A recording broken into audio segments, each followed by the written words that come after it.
എടാ അവിടെ പോയി റെസ്റ്റ് എടുക്കണോ? ചേച്ചി കുഴപ്പമൊന്നും. എന്തിനൊക്കെ അറിയണേ?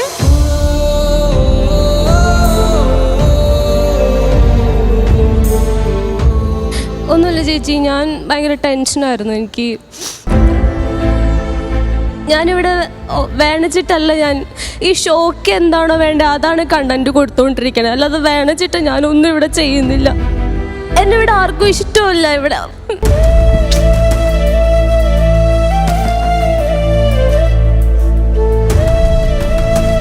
ഞാൻ അത്ര കഷ്ടപ്പെട്ട ചേച്ചി ഈ ഫ്ലോറിൽ വന്നത്. അനുമോൾ ഫാൻസ് മൊത്തത്തിൽ തിരിഞ്ഞപ്പോ